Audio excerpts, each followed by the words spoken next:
എല്ലാവർക്കും ജയാസ് കിച്ചണിലേക്ക് സ്വാഗതം. ഇന്ന് നമുക്ക് കുറച്ച് പഴുത്തയൊക്കെ കിട്ടിയിട്ടുണ്ട്. അപ്പോൾ ഈ ചക്ക വെച്ച് നമുക്കിന്നൊരു ചക്കയുടെ ഉണ്ടാക്കാം. അതെങ്ങനെയാണെന്ന് നോക്കാം. മിക്സിയുടെ ജാറിലേക്ക് ഞാൻ ആ ചക്കച്ചുള നല്ലതുപോലെ ഒന്ന് അരിഞ്ഞിട്ടിട്ടുണ്ട്. അപ്പോൾ നല്ലതുപോലെ അരച്ച് പേസ്റ്റാക്കി എടുക്കാം.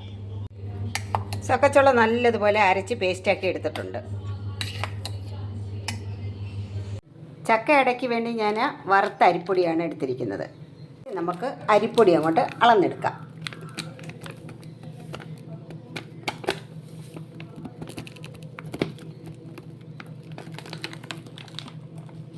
ഇതിന് 2 ഗ്ലാസ് പൊടിയാണ് ഞാൻ എടുക്കാൻ പോകുന്നത്. ആൾ കുറവായതുകൊണ്ട് 2 ഗ്ലാസ് പൊടിക്ക് മതി. ആളിൻ്റെ അനുസരിച്ച് നമുക്ക് അരിപ്പൊടി കൂടുതൽ ചേർക്കാം. ഇതിലേക്ക് കുറച്ച് ഉപ്പിട്ട് കൊടുക്കാം. കുറച്ച് മതി. ഇനി നമുക്ക് ശർക്കരയും ചക്ക അരച്ചതും എല്ലാം ചേർക്കണം. നമുക്ക് ഇതിനകത്തേക്ക് ഈ ചക്ക അരച്ചത് അങ്ങോട്ട് ഇട്ട് കൊടുക്കാം.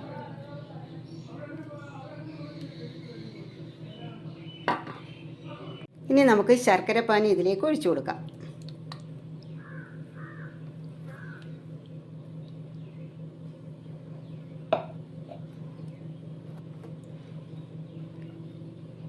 ഇനി കുറച്ച് നെയ്യും കൂടി ഒഴിച്ചു കൊടുക്കാം.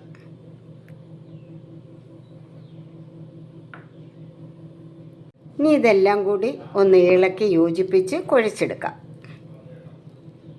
നല്ല സൂപ്പറായിട്ട് അരിഞ്ഞിട്ടുണ്ട് ചക്ക.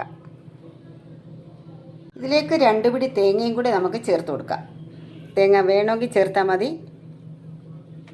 ഞാൻ 2 പിടി തേങ്ങയും കൂടി ചേർക്കുന്നുണ്ട്.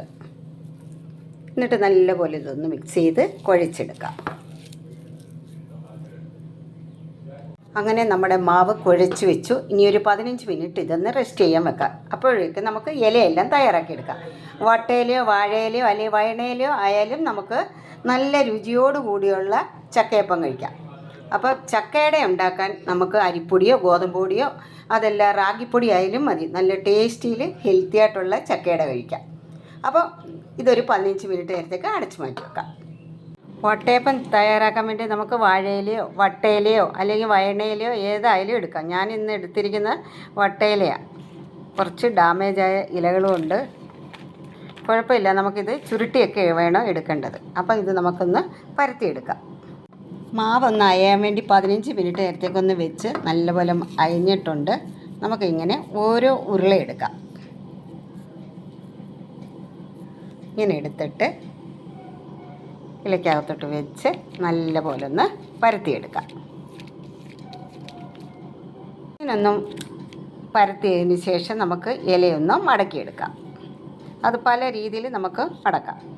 ഇപ്പം നമ്മുടെ മാവ് ഇലയിൽ ഇങ്ങനെ പരത്തി മടക്കി എടുത്തിട്ടുണ്ട്. ഇനി നമുക്ക് ആവിയിൽ പുഴുങ്ങിയെടുക്കാം. അപ്പോൾ വെള്ളം തിളയ്ക്കാൻ വേണ്ടി ഇഡ്ഡലി പാത്രത്തിൽ വെച്ചിരുന്നു. അപ്പോൾ വെള്ളം തിളച്ചിട്ടുണ്ട്. നമുക്കിതിലേക്ക് ഓരോന്നോരോന്നായി വെച്ച് കൊടുത്ത് നല്ലതുപോലെ ആവി കയറ്റി പുഴുങ്ങിയെടുക്കാം. അപ്പോൾ ഒരു വശം വെന്ത് കഴിഞ്ഞ് അടുത്ത വശം നമുക്ക് തിരിച്ചിട്ട് കൊടുക്കാം. ഇനി വീണ്ടും അടപ്പ് വെച്ച് ഒരു 15 മിനിറ്റ് വെന്തതിന് ശേഷം വീണ്ടും നമുക്കൊന്ന് തിരിച്ച് വെച്ച് വീണ്ടും 15 മിനിറ്റ് അരമണിക്കൂർ കൊണ്ട് വെന്ത് കിട്ടും. അപ്പം വെച്ചിട്ട് 15 മിനിറ്റായി. നമുക്കൊന്ന് തുറന്ന് നോക്കാം.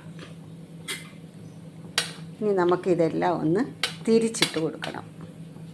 അപ്പോൾ ഇതെല്ലാം ഇനി എടുത്തിട്ട് വീണ്ടും നമ്മൾ ഇങ്ങനെ തിരിച്ച് വെച്ച് കൊടുക്കണം. എങ്കിലേ ഇത് നന്നായി വെന്ത് കിട്ടത്തുള്ളൂ. അപ്പോൾ ഇതെല്ലാം നമുക്ക് വേറൊരു പാത്രത്തിലേക്ക് മാറ്റിയിട്ട് തിരിച്ച് ഇതുപോലെ വെച്ച് കൊടുക്കാം. ഇനി നമുക്ക് അടപ്പ് വെച്ച് കൊടുക്കാം. നമ്മുടെ ചക്കയുടെ റെഡി ആയിട്ടുണ്ട്. നമുക്കൊന്ന് തുറന്ന് നോക്കാം. ആവി കൊണ്ട് ക്യാമറയിലോട്ട് ആവുന്നുണ്ട്. അപ്പം നമ്മുടെ ചക്കയുടെ ഒന്ന് തുറന്ന് നോക്കാം. നല്ല ചൂടുണ്ട്.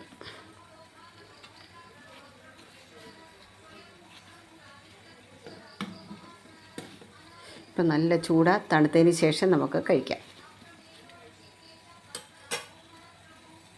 അങ്ങനെ നമ്മുടെ ചക്കയുടെ റെഡി ആയിട്ടുണ്ട്. നമുക്കൊന്ന് തുറന്ന് നോക്കാം ഇല.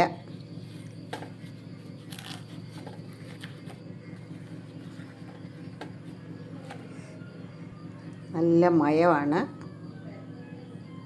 നല്ല സൂപ്പർ ടേസ്റ്റാണ്. ചക്കയുടെ നല്ല ടേസ്റ്റുണ്ട്. മണവും ഗുണവും എല്ലാം ഉണ്ട്.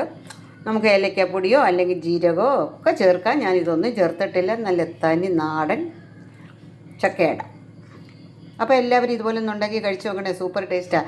ചക്ക കൊണ്ട് നമുക്ക് ഒരുപാട് ഐറ്റംസ് ഉണ്ടാക്കി കഴിക്കാൻ പറ്റും. എല്ലാവരും ഒന്ന് ട്രൈ ചെയ്യണം. ഓരോന്നും ഞാൻ കാണിക്കാം.